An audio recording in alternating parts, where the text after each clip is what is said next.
అమా matrimony mediators association 5వ వార్షికోత్సవం బాగలింగంపల్లిలోని సుందరయ్య విజ్ఞాన కేంద్రంలో చాలా బాగా ఘనంగా నిర్వహించడం జరిగింది. ఈ కార్యక్రమానికి ముఖ్య అతిథులుగా Daivajna Sharma, additional DSP Ramadasu, high court advocate Srilatha, మహిళా మండలి ప్రెసిడెంట్ శశికళ హాజరయ్యారు. ఈ సందర్భంగా చైర్మన్ అర్జునరావు మాట్లాడుతూ ఈ కార్యక్రమానికి పిలవగానే ప్రేమతో వచ్చిన ముఖ్య అతిథులకు నా ప్రత్యేక ధన్యవాదాలు. ప్రతి ఒక్కరూ వారి వారి సందేశాలు మా వారికి ఇచ్చి చైతన్యపరచడమే కాకుండా ప్రతి ఒక్కరిని ప్రోత్సహించేలా మధ్యవర్తుల గురించి మాట్లాడడం అభినందకరం. మా యొక్క మధ్యవర్తులను ఇబ్బంది పెట్టకుండా ఒక్కవేళ ఎవరికైనా ఆ సమస్య వస్తే మా మధ్యవర్తుల సంఘం ఊరుకోం, వారి ఇంటి ముందు కూర్చుని ధర్నా చేసి మా పారితోషికం మేము వసూలు చేసుకుంటాం, మా కష్టానికి తగిన ప్రతిఫలం తీసుకుంటామని అన్నారు.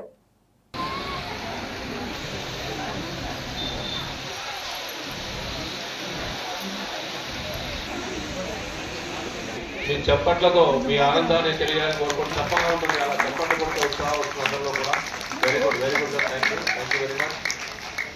నేను అర్జునరావు, అమ్మా matrimony mediators association chairman for నాలుగు రాష్ట్రాలకు సంబంధించి. సో ఈరోజు అమ్మ సంఘానికి సంబంధించి 5వ వార్షికోత్సవం అనేది ఘనంగా నిర్వహించడం జరిగింది. దీనికి ముఖ్య అతిథులు ఎంతోమంది విజయం జరిగింది. అందులో ముఖ్యంగా శ్రీ దైవజ్ఞ శర్మ గారు and additional DCP Shri Ramdas Teja గారు అండ్ హైకోర్టు అడ్వకేట్ శ్రీలత గారు అండ్ మహిళా మండలి సంఘం ప్రెసిడెంట్ అయిన శశికళ గారు అండ్ ఆంజనేయులు గారు, జీవీ నాయుడు గారు, అలాగే డిపార్ట్మెంట్ నుంచి ఇతర వ్యక్తులు కూడా చాలామంది రావడం జరిగింది అండ్ వాళ్ళ విషయం తెలపడం జరిగింది. సో ఈ సభ ద్వారా మేము ఒక మెసేజ్ ఇవ్వడం జరిగింది. సమస్యలు కాకుండా ఉండడం కొరకు బయోఫార్మ్స్ వాడాలని చెప్పేసి మన శ్రీరామదాస్ తేజ గారు సందేశం ఇచ్చారు. అండ్ సమస్య లేకుండా చేసుకోవాలని చెప్పి వాళ్ళు చెప్పడం జరిగింది. అండ్ అదేవిధంగా రీసెంట్గా మేము తెలంగాణ మ్యాచ్ బ్యూరో జేఏసీ అనేది ఒక స్థాపన చేసాము. తెలంగాణలో ఉన్న వివిధ సంఘాలను కలుపుకొని మేము ఒక టీం ఫామ్ అయ్యాము. ముఖ్య కారణం ఏంటంటే అందరికీ త్వరగా పెళ్లి చేయాలనే ఉద్దేశంతో మేమంతా ఒక టీంగా ఫామ్ అయ్యాము.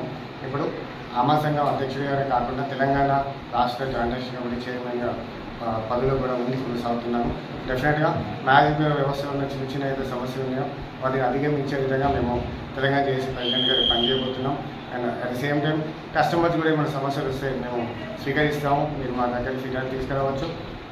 అండ్ అంతకు మించి మీకు త్వరగా పెళ్లి అవ్వడానికి మేమంతా కలిసికట్టుగా పనిచేస్తాము. చాలా పెద్ద థౌజండ్స్ ఆఫ్ మెంబర్స్ ఉన్నాం మేము.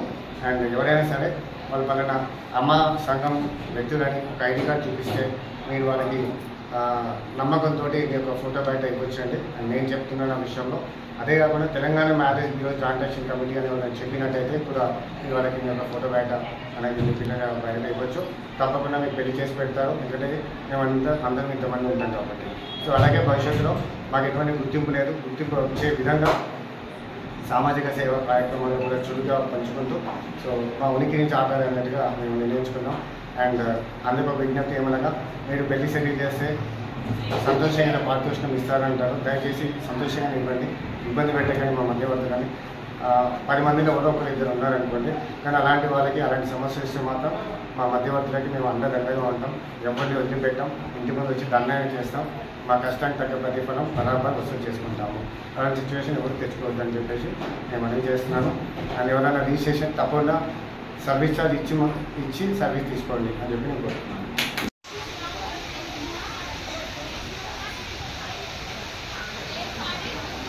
మనం పెళ్లి చేయాలంటే చాలా తంతు, కానీ మీకు సింపుల్ ఫార్ములా ఒకటి చెప్తా.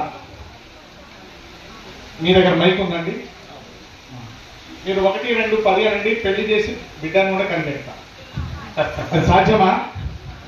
జవాబు ఇవ్వండి. ఇప్పుడు నేను చేస్తా చూడండి, పోలీస్ పెళ్లి ఎలా ఉంటుంది. మీరందరూ ధర్మబద్ధంగా వచ్చారు. ఆ మేడం లతా మేడం న్యాయబద్ధంగా వచ్చింది. నేను చట్టబద్ధంగా వచ్చా. చట్టబద్ధమైన పెళ్లి చేస్తా. చెప్పండి, తెలుగులో చెప్పండి.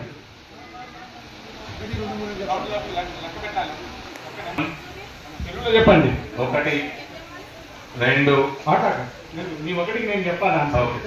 1 ఒక మంచి ముహూర్తాన, 2 మనసుల కలయిక, 3 ముళ్ళు వేసి, 4 నలుగురు సమక్షంలో, 5 పంచభూతాల సాక్షిగా, 6 అరుంధతి నక్షత్రాన్ని చూసి, 7 కలిసి 7 అడుగులు నడిచి, 8 అష్ట కష్టాలు పడి, 9 నవమాసాలు మోసి, 10 పదిలంగా బిడ్డలు కనడం.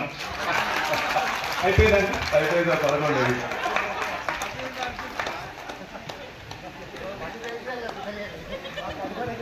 ఆ సైకిల్ మళ్ళీ స్టార్ట్ మళ్ళీ స్టార్ట్ ఆ సైకిల్ అవుతూనే ఉంటుంది.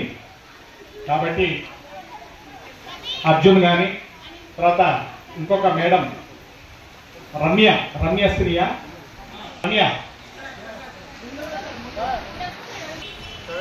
గారు రండి.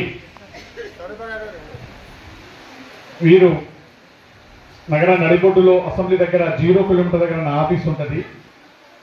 మొత్తానికైతే నన్ను పిలిచి ఆ 0 కిలోమీటర్ దగ్గర నన్ను హీరో చేసేసారు. ఈరోజు ఏమి విషయం అండి, ఏమి అభిమానం. నిజంగా నాకు అప్పుడు పెళ్లి చేసుకోవాలంటే చాలా ఇబ్బంది అయింది. అయితే ఒక LIC ఏజెంట్ వచ్చి నాకు పాలసీ అడిగాను, లైఫ్ ఇన్సూరెన్స్ పాలసీ అడిగితే నాకు వైఫ్ ఇన్సూరెన్స్ లేదు, లైఫ్ ఇన్సూరెన్స్ ఏం చేస్తాను. నాకు అర్థమైపోయింది, ఈయనకి ఇన్సూరెన్స్ చేస్తే ఈయనకి లైఫ్ ఇన్సూరెన్స్ పాలసీ వస్తుందని చెప్పి ఏం చేసిందంటే ఒక సంబంధాన్ని చూసి నాకు పెళ్లి చేసి ఒక ఇన్సూరెన్స్ తీసుకుంటూ లైఫ్ ఇన్సూరెన్స్ అయినతో పాటు నాకు వైఫ్ ఇన్సూరెన్స్ అయిపోయింది కూడా తర్వాత తెలిసింది నాకు. పెళ్ళంటే 100 ఏళ్ల పంట, పాపం మన ఆడవాళ్లకు 100 ఏళ్ల వంట, వాళ్ళకు తంట. కానీ